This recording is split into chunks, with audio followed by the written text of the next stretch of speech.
Hey, what's up guys? I'm BTC. Blizzard just released an update to the public test realm for Overwatch. If you want to try out any of the new stuff that's mentioned in this video, go to your Battle.net launcher and change your region from America, Europe, whatever you're playing on, and change it to PTR. You'll then download a brand new client and you can try out all the new stuff.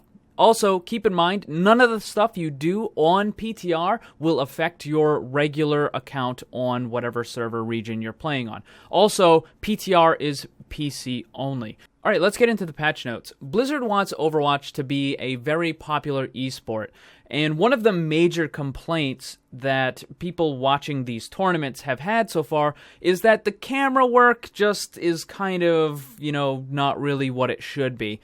So in this patch, static cameras are now supported in spectator mode.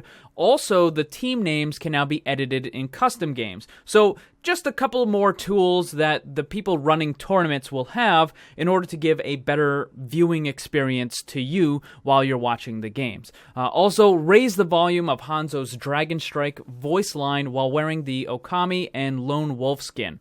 A quick little history on this one.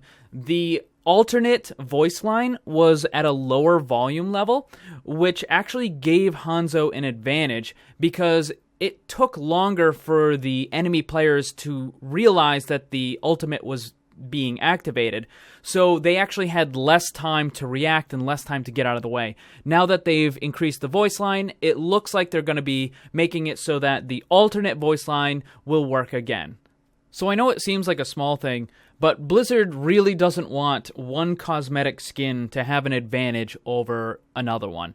Alright, so next up, heroes hit by Ana's Nano Boost have a new voice line that informs other players. So when Ana uses her ult, you hear her, but I'm assuming that this means that when she hits Reinhardt, Reinhardt will then say something. Or if she hits Pharah, Pharah will say something. So it just gives you an idea of who actually got hit by the Nano Boost. I mean, besides the fact that they're going to be, super glowing. But, if you're not there to see it, you'll be able to know by hearing it. Alright, so next, increased the frequency of Reinhardt's barrier falling voice line. Maybe that's just to make it more easy to hear, I guess. And lastly is custom games can now be paused. Again, probably just to help facilitate some of the tournament stuff, just in case a game needs to be paused for something. Alright, on to the good stuff. Hero balance updates.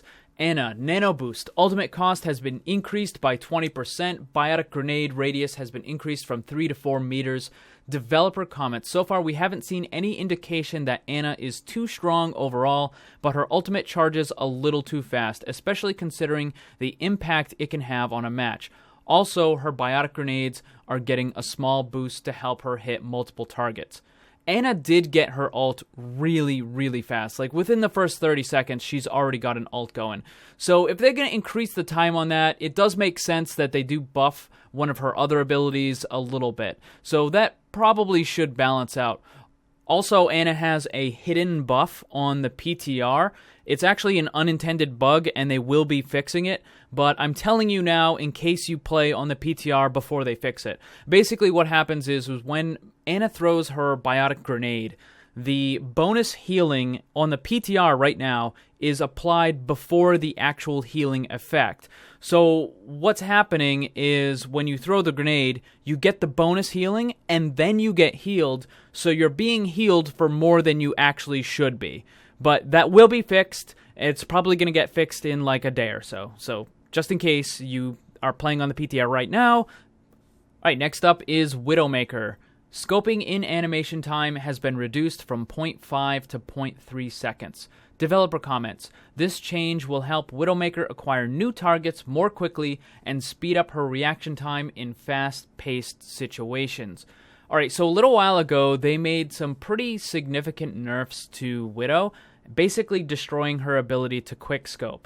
And what that did was that dramatically brought down the skill cap for Widowmaker players, and it just made her a lot worse overall. So this hopefully should undo a little bit of that. We'll have to see. I don't really play Widowmaker, so I can't really give too much information on this, but she's getting a buff and she needs it, so we'll have to see.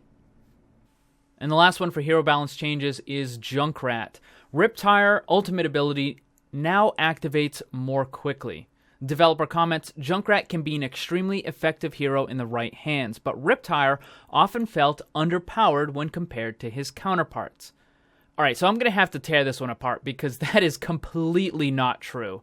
Junkrat can be an extremely effective hero in the right hands. No, he can't. That's why he has one of the lowest pick rates in high-level competitive and tournament play. He is not a good character.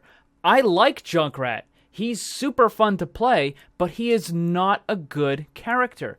And you have to keep in mind that there's a difference between low-level play and high-level play.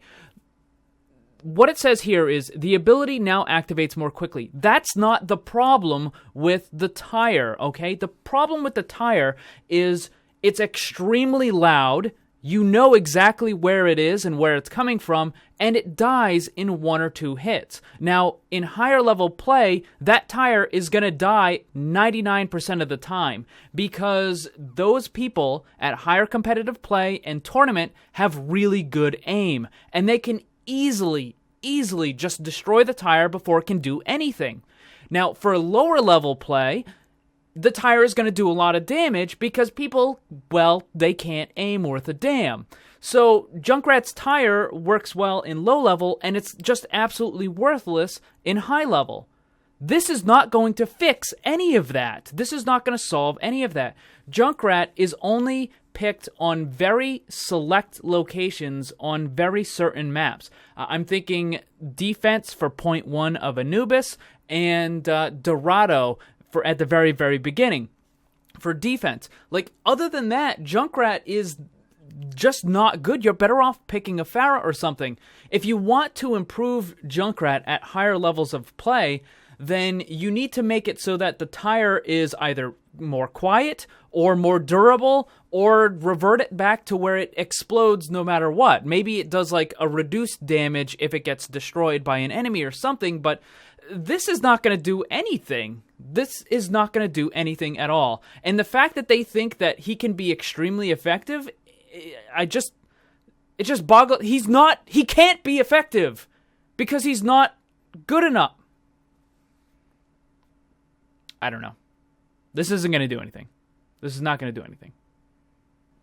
All right, so let's calm down a little bit and move on to user interface updates. Several minor aesthetic changes have been made to the game's main social and options menus. Remove several stats that were duplicated for certain heroes throughout the career profile. And a bunch of controller updates, obviously not going to affect PC users, but for Xbox and PlayStation users. A new dual zone mode. The vast majority of the thumbstick's range moves with reduced sensitivity and relatively high acceleration. However, when the thumbstick crosses to the outer 10% of its range, it will move with high sensitivity and relatively low acceleration. This mode will allow for more precise aiming while still allowing players to turn around quickly. And then you still have the old mode, which is what you're using now. Also, camera movement in spectator mode has been improved. So again, more improvements to the whole esport tournament scene. Social features. Certain combinations will now appear less frequently during end-of-the-round voting, and others will appear more frequently. So the example is most gold medals and Torbjorn's armor packs created. So I'm guessing this means that Torbjorn's armor packs created is going to be appearing more frequently because Torbjorn is amazing and everybody should be playing him all the time. So they want his medal to appear more often. No? Okay. All right, moving on. Bug fixes. General. Enemy players that are knocked down no longer lose their red outline. Fixed a bug that prevented modified key bindings from saving after relaunching the game. And fixed a bug that kept players from binding take screenshot to other keys. Heroes fixed a bug causing Bastion's bullet shells to eject backwards while in configuration sentry mode.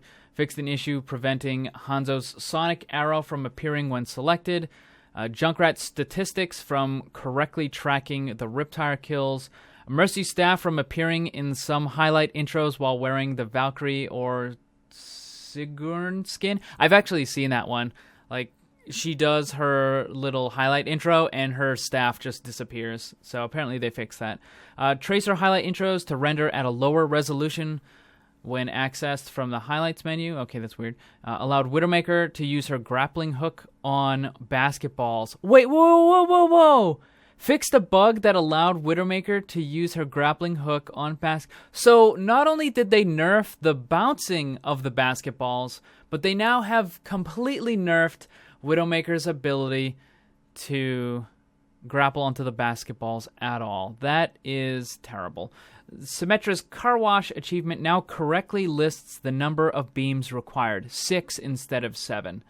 Fixed a time calculation issue that was causing Zenyatta's Rapid Discord achievement to be more difficult than intended, and fixed the bug that prevented Junkrat's Roadkill achievement from being awarded after obtaining 4 kills with Riptire. And lastly are the map bug fixes. So fixed a bug that allowed the payload to heal players even when they were negatively affected by Ana's biotic grenade. So that's actually a pretty nice little bug fix buff to Ana. So now when she hits an enemy with the biotic grenade, they definitely can't heal by teammates or by the payload now. So that's pretty good. Fixed a bug preventing the health bars on the practice range bots from displaying the effects of the grenade.